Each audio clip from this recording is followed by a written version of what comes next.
Hello hello, സന്തോഷിയാണോ? അതെ, ആരാ വിളിക്കുന്നത്?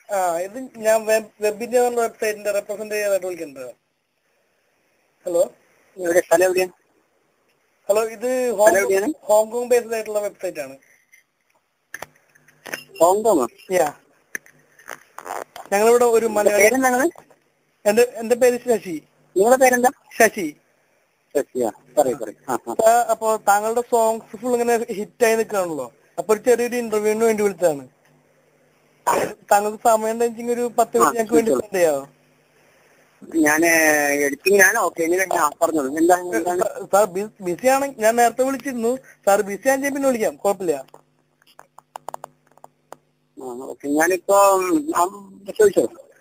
Okay sir. അപ്പൊ സാർ എന്നത്തേക്ക് സിനിമ ഇങ്ങനെ റിലീസ് ചെയ്യാനായിട്ട് തീരുമാനിച്ചിട്ടുള്ളത്? അത് യൂട്യൂബിലാണ് വിചാരിക്കുന്നത്. ഞങ്ങൾ മെയ് ലാസ്റ്റ് ആയിരുന്നു വിചാരിച്ചിരുന്നു. പക്ഷെ അതിപ്പോ സിനിമ വിചാരിച്ചതിനും കുറച്ചുകൂടി നേരത്തായി. കാരണം 8 സൈഡ്സ് ഒക്കെ ഉള്ള ഫിലിമാണ്. ഒരു 3.5 മണിക്കൂർ ലെങ്ത്തുള്ള ഫിലിമാണ്. അപ്പൊ അത് ജൂലൈയിൽ റിലീസ് ഉണ്ടാവുമെന്നാണ് വിചാരിക്കുന്നത്. കാരണം അത് വർക്ക് 2 ദിവസത്തെ വർക്ക് പെൻഡിങ് വന്നു. അത് ശരി. അപ്പൊ 3.5 മണിക്കൂർ ഫിലിമാണ്. 3.5 മണിക്കൂറോളം വരുന്നില്ല. അപ്പൊ അതൊന്ന് എഡിറ്റ് ചെയ്ത് വേണം. കാരണം 105 പുതിയ താരങ്ങളാണ് ഫിലിമിൽ വരുന്നത്. ഞാൻ ഇപ്പോഴും പരമാവധി പുതിയ താരങ്ങൾക്ക് ചാൻസ് കൊടുക്കാന്നുള്ള ഐഡിയയിലാണ് ഞാൻ ഈ വർക്ക് ചെയ്തിരിക്കുന്നത്. ഇപ്പൊ മെയ് ലാസ്റ്റിന്റെ പുതിയ സിനിമ കാളിദാസിന് കവിതയാണെന്നുള്ള സിനിമയിലും ഒരുപാട് പുതിയ ആളുകൾക്ക് ചാൻസ് കൊടുക്കാനാണ് ഞാൻ നോക്കുന്നത്. അപ്പൊ സ്വാഭാവികമായിട്ടും നമ്മൾ വിചാരിക്കുന്ന രീതിയിൽ അവര് പെർഫോം ചെയ്യണമെന്നില്ല. അപ്പൊ അങ്ങനെ മാത്രമല്ല, സമയം 3 ലാംഗ്വേജിലാണ് ഞാൻ ചെയ്യുന്നത്. അപ്പൊ സ്വാഭാവികമായിട്ടും കുറച്ച് ലേറ്റ് വരുന്നുള്ളതാണ് സത്യം. അത് ശരി. അപ്പോ ഈ പുതിയ സിനിമ ഷൂട്ടിംഗ് തുടങ്ങിയിട്ടുണ്ടോ? ഇല്ല, തുടങ്ങുന്നുള്ളൂ. കാരണം വെച്ചാൽ അതിന്റെ ഉപവർക്കും. കാരണം വെച്ചാൽ പൊതുവിൽ ഞാൻ ഈ സോങ് വളരെ ഇഷ്ടപ്പെടുന്ന ഒരു വ്യക്തിയായതുകൊണ്ട് സോങ്സ് എന്റെ സിനിമയിൽ നന്നായിട്ടുണ്ടാവും. ഇപ്പൊ തന്നെ യൂട്യൂബിൽ 2 സോങ്ങേ വന്നിട്ടുള്ളൂ. ഇനി 6 സോങ് കൂടെ വരാനുണ്ട്. ഇപ്പൊ എൻ ജി ശ്രീകുമാർ സാർ പാടിയതും ചിത്രേഷ് പാടിയതും വിധുപ്രത പാടിയതും അങ്ങനെയൊക്കെ ആയിട്ട് ആകെ 8 സോങ് ഉണ്ട് സിനിമയിൽ. അപ്പൊ മറ്റുള്ള സോങ്സ് ഒക്കെ എത്രയും പെട്ടെന്ന് തന്നെ നമ്മള് അതിന്റെ എഡിറ്റിംഗ് ആണ് നടന്നുകൊണ്ടിരിക്കുന്നത്. നിങ്ങളിപ്പോ വിളിക്കുമ്പോൾ ഞാൻ അതിന്റെ എഡിറ്റിംഗിലാണ് പറയുന്നത്. ഇതിനിപ്പോ എന്നൊക്കെ യൂട്യൂബില് വരെ ഈ സോങ്സ് എല്ലാം? ആക്ച്വലി ഞാനിപ്പോ യൂട്യൂബിന് വേണ്ടിയിട്ടല്ല. നമ്മളിപ്പോ ഞാൻ പറഞ്ഞല്ലോ, നമ്മള് തിയേറ്റർ വേർഷനാണ് ഉദ്ദേശിക്കുന്നത്.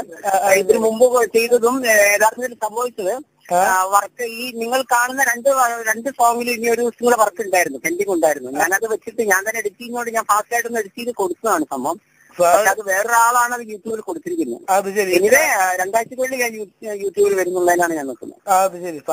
അത് എന്റെ ജോലിയുടെ സമയമുള്ളൂ. മീൻസ് ഞാൻ എഡിറ്റിംഗിന്റെ ടൈമേ ഉള്ളൂ.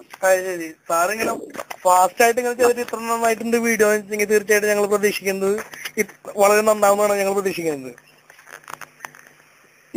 തീർച്ചയായിട്ടും നിങ്ങളെ എക്സ്പെക്ടേഷനിലും ഭംഗിയായിട്ട് വരുന്നുള്ളതിലാണ് ഞാൻ നിൽക്കുന്നത്. മാത്രമല്ല, നിലവിലുള്ള 2 സോങ്ങും എല്ലാവരും ഒന്ന് മനസ്സിലാക്കുക, അതൊരു ലാസ്റ്റ് വേർഷൻ അല്ല എന്നുള്ളത് മനസ്സിലാക്കുക. കാരണം നമ്മളെ തിയേറ്റർ വേർഷൻ അല്ല. ഞാൻ ആ വർക്ക് തീരില്ല, ഞാനൊന്ന് ഫാസ്റ്റായിട്ട് എഡിറ്റ് ചെയ്ത സംഭവമാണ് നിങ്ങൾ കാണുന്നത്.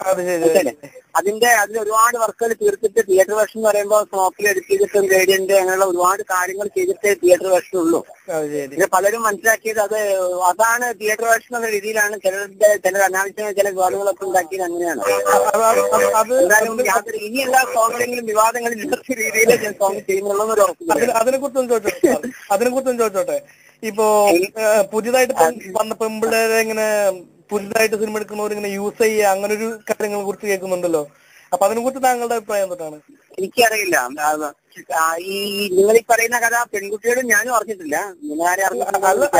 അല്ല സാർ, എന്താണെന്ന് വെച്ചെങ്കിൽ ഇപ്പൊ യൂട്യൂബിൽ താങ്കൾ കയറി വെക്കാൻ ചെയ്യുന്ന അതിന്റെ കമന്റുകൾ കാണാൻ വെച്ചെങ്കിൽ താങ്കൾക്ക് മനസ്സിലാവാം ഒരുപാട്. യൂട്യൂബിലിപ്പോ നിങ്ങൾക്ക് വേണമെങ്കിൽ അത് എഴുതാലോ, എനിക്ക് എഴുതാലോ. വളരെ നല്ലതെന്ന് പറഞ്ഞാൽ എനിക്ക് നിങ്ങൾക്ക് എഴുതാൻ പറ്റും. എഴുതിക്കൂടെ? ആർക്കും എഴുതാം. മനസ്സിലാക്കേണ്ടത് ഞാൻ യൂട്യൂബിൽ ആളുകൾക്ക് വേണ്ടി ചെയ്ത സംഭവം അല്ല അത്. ഇതില് യൂട്യൂബിലാണ് അത് കൂടുതൽ. മലയാള സിനിമാ ചരിത്രത്തിൽ ആദ്യമായി യൂട്യൂബിലൂടെ സൂപ്പർ ഹിറ്റ് ആയ പാട്ടുകളാണ് എന്റേത്. അതിൽ എനിക്ക് അഭിമാനമുണ്ട്. പക്ഷെ യഥാർത്ഥത്തിൽ മനസ്സിലാക്കേണ്ടത് ഞാൻ യൂട്യൂബിലെ ആളുകൾക്ക് വേണ്ടി ചെയ്ത സംഭവം അല്ല അത്. എന്തായാലും എനിക്ക് ഒരു കാര്യത്തിൽ സന്തോഷമുണ്ട്. അത് വിമർശിക്കുന്നവർ പോലും അതിലെ ചില സീന്റെ കാര്യത്തിൽ വിമർശിച്ചിട്ടുള്ളൂ. അതിലെ പാട്ടായാലും സംഗീതമായാലും പാടിയതായാലും വളരെ ഭംഗിയായിട്ടുണ്ടെന്നുള്ള അഭിപ്രായം അത് കണ്ട എല്ലാവർക്കും ഉണ്ട്. പാട്ടെല്ലാം സൂപ്പർ ഹിറ്റ് ആണ്. അതിലെനിക്കൊരു സന്തോഷമുണ്ട്. അതെ അതെ, വളരെ സൂപ്പർ ചാനൽ. ഒരാഴ്ച 1 ലക്ഷം ആളുകളൊക്കെ കാണാന്നൊക്കെ പറയുമ്പോഴത്തേക്കും എന്റെ അപ്പുറത്തേക്കാണ് കാര്യങ്ങൾ. ഞങ്ങളുടെ വെബ്സൈറ്റിൽ ഞങ്ങൾ അത് അപ്ലോഡ് ചെയ്തിട്ട് ഒരാഴ്ച കൊണ്ട് ഞങ്ങൾക്ക് കിട്ടിയത് ഏകദേശം 15,000-ന് മുകളിൽ വ്യൂവേഴ്സ് ആണ്. അതെ അതെ അല്ലേ. അപ്പൊ ഞങ്ങൾക്കറിയാം ഒരു അഡ്മിനിസ്ട്രേറ്റർ എന്നുള്ള നിലയിൽ എനിക്കത് മനസ്സിലാക്കാൻ പറ്റും എത്രത്തോളം ഹിറ്റാണ് ആ സോങ് എന്നുള്ളത്. അതെ അതെ, അല്ലാതെ പലരും പറയുന്ന അതിനെ 1-2 ഹലോ ഇങ്ങനെയായിരുന്നാ പറയുന്നത്. പക്ഷെ എനിക്ക് അതിനോട് യോജിച്ചില്ല. ഇതിപ്പോ അല്ലാതെ ആ സീന് കൊണ്ടൊന്നല്ല പാട്ട് സൂപ്പറിറ്റായത്, ചില സീന് കൊണ്ടൊന്നല്ല. പാട്ട് ഹിറ്റായത് പാട്ട് നല്ലതായതുകൊണ്ട് തീർച്ചയായും അതിലൊരു സംശയമില്ലെന്നാണ് എന്റെ അഭിപ്രായം. തീർച്ചയായും സാർ, ആ പാട്ടിന്റെ ഗുണമാണ്. തീർച്ചയായും അതെ, അത് തന്നെയാണ് അതിന്റെ മെയിൻ. അല്ലാതെ അതിലെ ചില സീനിന്റെ ഇതുകൊണ്ടൊന്നുമല്ല. അതിപ്പോ താങ്കൾ ആ വീഡിയോ അപ്ലോഡ് ചെയ്തിട്ടില്ല വെച്ചെങ്കിൽ പോലും, അത് MP3 ആണെന്നെങ്കിൽ പോലും തീർച്ചയായും അതെ സൂപ്പറിറ്റാവും, അതിൽ യാതൊരു സംശയമില്ല. പിന്നെ ചില സീനിന്റെ കാര്യത്തിലാണ് തീർച്ചയായിട്ടും നമ്മൾ മനസ്സിലാക്കാന്ന് വെച്ചാൽ, ഞാൻ ഇന്ത്യൻ സെൻട്രൽ ബോർഡിന്റെ ന്യൂ സർട്ടിഫിക്കറ്റ് ഉള്ള സാധനമാണ് ഞാൻ ചെയ്തിട്ടുള്ളത്. എനിക്കതിൽ യാതൊരു സീനും കട്ടിയാൽ യാതൊരു കാര്യമില്ല. കാരണം എനിക്ക് സിനിമന്റെ കാര്യത്തിൽ അവരാണ് അതിന്റെ അതോറിറ്റി. അതിൽ യാതൊരു കുഴപ്പവും ആർക്കും ഫീൽ ചെയ്തിട്ടില്ല. എനിവേ ഇങ്ങനെയൊക്കെയാണെങ്കിലും ആളുകളുടെ ഒരു മോറൽ സൈഡിന്റെ ആംഗിളിലും ആളുകൾ പറഞ്ഞാൽ അവർക്കൊരു പ്രയാസം ഉണ്ടാക്കുന്നുണ്ടെങ്കിലും ഉണ്ടെന്ന് മാറ്റേണ്ടത് എന്റെ സൈഡിലുള്ളതുകൊണ്ട് ഞാനത് മാറ്റിയിട്ടേ തിയേറ്ററിൽ വെർഷനിൽ വരുള്ളൂ എന്ന് ഞാൻ ഉറപ്പ് കൊടുക്കുന്നു. മാത്രമല്ല, ഇത് ഞാൻ വേറൊരു ഇന്റർവ്യൂവിൽ പറഞ്ഞപ്പോൾ ചിലർ എന്നെ വിളിച്ചു കഴിഞ്ഞു, സാർ എന്തിനാ അങ്ങനെ ചെയ്യുന്നത്, ഈ സാറിന്റെ ഈ സമയത്ത് തന്നെ റിലീസായ പല സിനിമകളുടെ ഇതിനേക്കാൾ എത്ര വളരെ കാണുന്നു സാറ്, സാറായിട്ട് കട്ട് ചെയ്യുന്നതൊക്കെ പറയുന്നത്. അതാണ് താങ്കൾ മറ്റുള്ളവർ വിമർശിക്കുന്നത് താങ്കളായിരിക്കും താങ്കളുടെ പടത്തിന്റെ മൂല്യം കളഞ്ഞ് ഒരു സീൻ പോലും കട്ട് ചെയ്തത്. അതാണ് ഞങ്ങൾക്ക് പറയാനുള്ളത്. ഒരു സിനിമാ പ്രേമി എന്നുള്ള നിലയിൽ ഞങ്ങൾക്ക് അത്രേ പറയാനുള്ളൂ. അതെ അതെ അതെ. അപ്പോ ഞാൻ പറഞ്ഞാല് വിമർശിക്കുന്നത് നല്ല രീതിയിലാണെങ്കിൽ എന്നെ മാത്രമല്ല ഒരുപാട് പേര് ഇതേപോലെയൊക്കെ അല്ല ഇതിലും വളരെ വളരെയായിട്ട് ചെയ്തിട്ടുണ്ട്. നമ്മളെ ഭാര്യ അത്ര മോശമായിട്ടൊന്നും പെർഫോം ചെയ്തിട്ടുണ്ട്. അത്യാവശ്യം ഡ്രസ്സൊക്കെ ചെയ്തിട്ടുണ്ട്. വേറെ പലരും തീരെ ഡ്രസ് ഇല്ലാതൊക്കെ ചെയ്തവരെയൊക്കെ നമ്മൾ വെറുതെ വിട്ടു വരുത്താറുണ്ട്. അതിപ്പോ ഇപ്പോഴായാലും വൾഗറായിട്ട് പാട്ടുകളും ഇതൊക്കെ ആയിട്ട് വരുന്നുണ്ട്. പക്ഷെ അതിനേക്കാളൊക്കെ എത്രയും ഏതെങ്കിലും ഒരു ഹിന്ദി സിനിമയിലെ സോങ് എടുത്ത് നോക്കും നമ്മൾ. അവരെ ഹിന്ദി സീരിയൽ നോക്കും. ഹിന്ദി സിനിമയിലേക്ക് പോണ്ട, ഏതെങ്കിലും ഹിന്ദി സീരിയൽ നോക്കും. അതൊന്നും ഒരു കുഴപ്പം തോന്നാത്ത ആളുകൾക്ക് ഇത് പെട്ടെന്നൊരു ഭയങ്കര പ്രശ്നമായി തോന്നിയെങ്കിൽ എനിക്കൊന്നും പറയാനില്ല. നമ്മളെ എന്താ പറയാ, നമ്മളെ സമയദോഷം പറയാൻ പറ്റുള്ളൂ. സമയദോഷം പറയാൻ പറ്റില്ല. പിന്നെ എന്തായാലും എനിക്ക് സന്തോഷമുണ്ട്. ഇത് തീർച്ചയായും താങ്കളുടെ നല്ല കാലമാണ്, മലയാള സിനിമയുടെ നല്ല കാലമാണ്. ഞങ്ങൾക്ക് അത്രയാ മനസ്സിൽ തോന്നിയിട്ടുള്ളത്. അല്ല, പക്ഷെ ഈ പാട്ടിനെ മാറ്റി നിർത്തിയിട്ട് ഞാൻ ഒരു കാര്യം പറയട്ടെ. ഈ സിനിമയെ സംബന്ധിച്ചിടത്തോളം പാട്ടിനെ സംബന്ധിച്ചിടത്തോളം ഒരു ബോണസാണ്. പക്ഷെ ഈ സിനിമ എൻറ്റയർലി വളരെ ഒരു വെറൈറ്റി ഫിലിമാണ് കേട്ടോ. മലയാളത്തിൽ തന്നെ ഇന്ത്യയിൽ തന്നെ ഇങ്ങനെ ഒരു പ്രമേയം ആരും പറഞ്ഞിട്ടില്ല. ഞാൻ ഉറപ്പ് തന്നെയാണ്. യഥാർത്ഥത്തിൽ ഈ സിനിമ റിലീസായി കഴിഞ്ഞാൽ നിങ്ങൾ ഉറപ്പിച്ച് ഞാൻ പറയുന്നു, ഇതിന്റെ സ്റ്റോറി ആയിരിക്കും ഏറ്റവും കൂടുതൽ ചർച്ച ചെയ്യപ്പെടുക. അതിലെ സോങ് ഒന്നല്ല. സോങ് വെറും ഒരു സുന്ദരിയായ പെൺകുട്ടിയിൽ നമ്മൾ കുറച്ച് ആഭരണം ചാർത്തിയ പോലുള്ള ഒരു കാര്യം വരുന്നത്. ആഭരണത്തിന്റെ റോളേ സോങ്ങിന്. അതാണ് പറയുന്നത്. യഥാർത്ഥത്തിൽ സിനിമ റിലീസ് ചെയ്താൽ നിങ്ങൾക്ക് മനസ്സിലാവും. മാത്രമല്ല ഈ എന്താണ് പറയാ, മലയാളത്തിൽ ഇപ്പോ നായിക ദാരിദ്ര്യം അങ്ങനെയുള്ള എല്ലാ ദാരിദ്ര്യം ഈ സിനിമ റിലീസ് ചെയ്ത ഒരുവിധമൊക്കെ മാറും. കാരണം ഒരുപാട് നല്ല കഴിവുള്ള അഭിനേതാക്കളും അഭിനേത്രികളും നല്ല വില്ലന്മാരും ജീവനായിട്ടുള്ള കോമഡിയന്മാരും ഒക്കെ നമുക്ക് ഈ സിനിമയിലൂടെ പ്രതീക്ഷിക്കാൻ നിന്നുണ്ട്. കാരണം 105 ആളുകളുടെ കരിയറാണ് ഈ സിനിമയിലൂടെ വരുന്നത് എനിക്ക് പറയാനുള്ളത്. നിങ്ങൾ ആലോചിച്ച് നോക്കും, ഞാൻ അത്ര ഒരു റിസ്ക് എടുത്തതാണ് ഒരു കാര്യം ചോദിച്ചോട്ടെ. ഈ അടുത്ത സിനിമകളിൽ ഇതേപോലെ പരമാവധി പുതുമുഖങ്ങൾക്ക് ചാൻസ് കൊടുക്കാനാണ് ഞാൻ ആഗ്രഹിക്കുന്നത്. അത് താങ്കൾ ഈ ഫേമസ് ആയിട്ടുള്ള നല്ലൊരു പുതിയ തലമുറ, നല്ല ജെന്യുവൻ ആയിട്ടുള്ള തലമുറ, വെറുതെ ഇത് കോപ്രായം കാണിക്കുന്നവരല്ല, നല്ല കഴിവുള്ള ഒരു തലമുറ ഉണ്ടാവണം എന്നുള്ള ഒരു സിനിമ കൾച്ചറുള്ളവരുണ്ടാവണം എന്നുള്ളതാണ് ഞാനൊരു കാര്യം ചോദിച്ചോട്ടെ. ഫേമസ് ആയിട്ടുള്ള നടികളെ മാറ്റി നിർത്തിയിട്ട് എന്തുകൊണ്ടാണ് താങ്കൾ പുതുമുഖങ്ങൾക്ക് ചാൻസ് കൊടുക്കാൻ കാരണം? വെക്കാനുള്ള പ്രധാന കാരണം സാമ്പത്തികമാണ്. പിന്നെ പലർക്കും ജയിച്ചില്ല, അവർക്ക് പലർക്കും ഇഷ്ടപ്പെട്ടിരുന്നു. പക്ഷെ പല ഫേമസ് ആയിട്ടുള്ള അവർക്ക് ഇഷ്ടപ്പെട്ടിരുന്നു. പക്ഷെ അവർക്കത് അവരുടെ ടൈമിംഗ് ഒരു പ്രശ്നമാണ്. പക്ഷെ എന്റെ അടുത്തോളം എന്താണെന്ന് വെച്ച് കഴിഞ്ഞാൽ എനിക്കിപ്പോ നാളെ ഒരു വർക്ക് എന്ന് പറഞ്ഞു കഴിഞ്ഞാൽ നാളെ നടന്നിരിക്കണം. അങ്ങനത്തെ സ്വഭാവ ഒരു വ്യക്തിയാണ് ഞാൻ. അതുകൊണ്ട് തന്നെ ഇപ്പൊ ക്യാമറ ആയാലും മേക്കപ്പ് ആയാലും എനിക്ക് ഒരു കാര്യത്തിൽ എന്നാണെന്ന് വേണമെന്നൊന്നുമില്ല. എനിക്ക് ഞാനൊരു കാര്യം ചെയ്യാൻ നടന്നിരിക്കുന്ന ദിവസമാണ്. അപ്പൊ അത് വരുമ്പോ എനിക്ക് പലപ്പോഴും പലരുടെ ഡേറ്റായിട്ട് എനിക്ക് ശരിയാവുന്നില്ല. അത് സ്വാഭാവികമായിട്ട് എനിക്കിപ്പോ ഈ ടൈമിൽ വർക്ക് തീരണം. പറഞ്ഞില്ല, ഞാൻ എനിക്ക് മഴയ്ക്ക് മുമ്പായിട്ട് റിലീസ് ചെയ്യാൻ വിചാരിച്ചതാണ്, പക്ഷെ നടന്നില്ല. എനിവേ ജൂണിലും ചെയ്യാനാവില്ല, ജൂലൈയിലെങ്കിൽ റിലീസ് ചെയ്യണം. അത് എന്റെ മൈൻഡിലുള്ളൊരു കാര്യമാണ്. അത് ഞാൻ നടത്തിയെടുക്കുന്നു, അത്രേ ഉള്ളൂ. പിന്നെ ഞാനൊരു MSc സൈക്കോളജി പഠിച്ചുകൊണ്ടിരിക്കുന്ന സ്റ്റുഡന്റ് കൂടിയാണ്. അപ്പൊ ഞാൻ സൈക്കോളജിക്കലായി ചില കാര്യങ്ങൾ ചെയ്യുന്നുണ്ട്.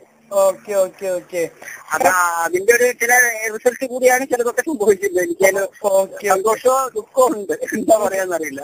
ഓക്കെ സാർ, ഞാൻ ഇപ്പോ താങ്കൾ കുറെ നടിമാരെ സമീപിച്ചു എന്ന് പറഞ്ഞല്ലോ, അതിപ്പോ ആരൊക്കെയാണ്? ഒരു ഇന്റർവ്യൂവിൽ ഞാൻ കേട്ടു ഭാവനെ സമീപിച്ചിരുന്നു എന്ന് പറഞ്ഞു.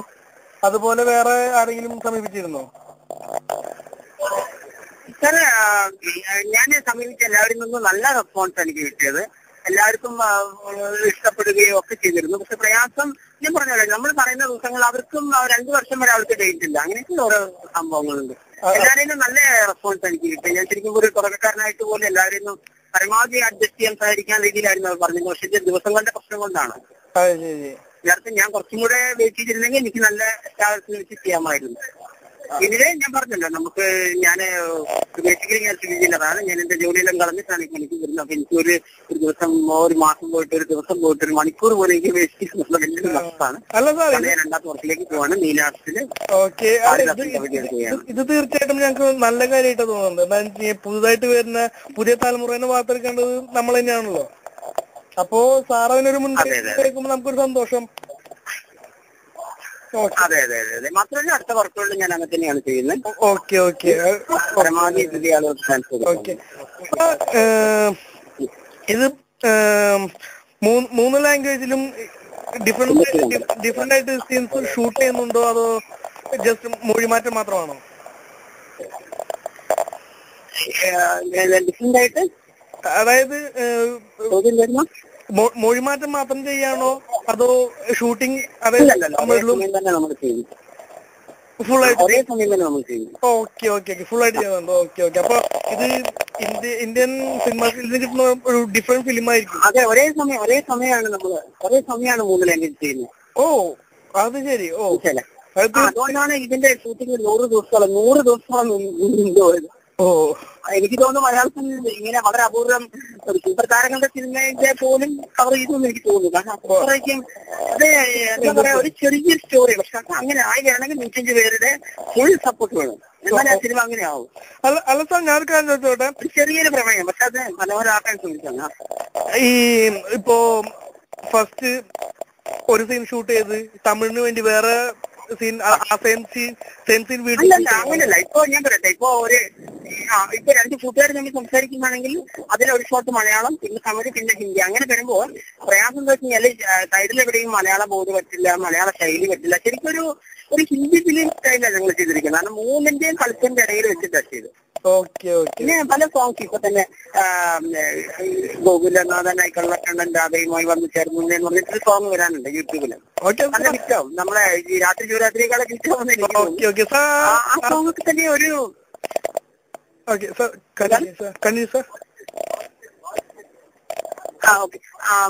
ഈ സോങ്ങൊക്കെ തന്നെ ഞാൻ ശരിക്കും പറഞ്ഞാല് ഒരു തമിഴ് ശൈലി അല്ലെങ്കിൽ മലയാള ശൈലി, കൂടെ തന്നെ വേണമെങ്കിൽ ഒരു തെലുങ്ക് സ്റ്റൈല്, അതേസമയം ചിത്രീകരിച്ചിരിക്കുന്ന ഒരു ഹിന്ദി സ്റ്റൈല്, ഞാനൊരു എല്ലാത്തിനും മിഡിലൂടെ ഇങ്ങനെ പോയതാണ്. എനിക്ക് തോന്നുന്നു നമ്മളെ ഇന്റർവ്യൂ കത്താവാൻ സാധ്യത ഞാൻ യാത്ര ചെയ്താണ്. ഓക്കെ, ഞാൻ പെട്ടെന്ന് തീർക്കാം. ഞാൻ ഒരു കാര്യം കൂടി വെച്ചോട്ടെ. നമ്മളെ നൈറ്റിൽ വിളിക്കുകയാണെങ്കിൽ നമുക്ക് കുറച്ചും ഡീറ്റെയിൽ ആയിട്ട് പറയാം. ഓക്കെ സാർ, താങ്കളെ എപ്പോഴാണ് ഫ്രീ ആവുക? ഒരു 8 മണിക്ക് ശേഷം വിളിച്ചോളൂ. നൈറ്റില് 8:30. ഓക്കെ ഓക്കെ വിളിച്ചോളൂ. Okay sir. ഞാൻ സാധാരണ അധികം എഡിറ്റിംഗ് ആയതുകൊണ്ട് എടുക്കാറില്ല. ഏത് ഈ നമ്പർ തന്നെയാണോ വിളിക്കുന്നത്? ഇതിപ്പോ ഇന്റർനെറ്റ് കാരണം ഞാൻ പലപ്പോഴും എനിക്ക് ഡിസ്റ്റർബൻസ് ആവുമ്പോൾ ഞാൻ പലപ്പോഴും ഫോൺ എടുക്കാറില്ല. അത്രയും ഫോൺ ഇങ്ങനെ വന്നോണ്ടിരിക്കുന്നത്.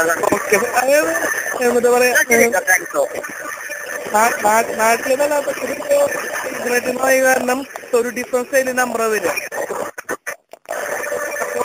ഞാൻ നാട്ടിൽ കറക്റ്റ് 8:30 വിളിക്കാം സാർ. ഹലോ ഹലോ പറയൂ ഇവിടെ യാത്രക്കിടയില്ല, പറഞ്ഞോളൂ. ഓക്കെ കൃത്യം 8:30 വിളിച്ചു വെച്ചിട്ടുണ്ടെങ്കിൽ താങ്കൾക്ക് സംസാരിക്കാൻ പറ്റുമോ? ആയിക്കോട്ടെ ആയിക്കോട്ടെ, ആ 8:30 വിളിച്ചു.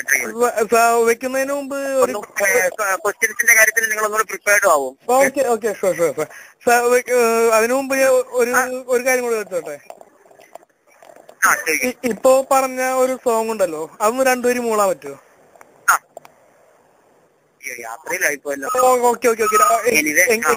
ഇല്ല കുഴപ്പമില്ല, ഞാൻ രാത്രി വിളിക്കുമ്പോ ഞാൻ രാത്രി വിളിക്കും.